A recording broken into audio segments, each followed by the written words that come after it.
AMLO se lanzó contra sus críticos tras la inauguración del Tren Maya. Durante su conferencia, el presidente respondió a quienes lo llamaron aburrido, y a las críticas sobre el menú del tren. Solo había paninis en lugar de cochinita y panuchos.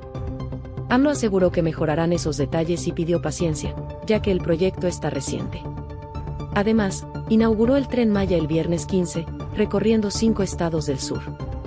Sin embargo, el sábado 16, tras abrir al público, surgieron críticas sobre el tiempo de traslado, el menú y las instalaciones.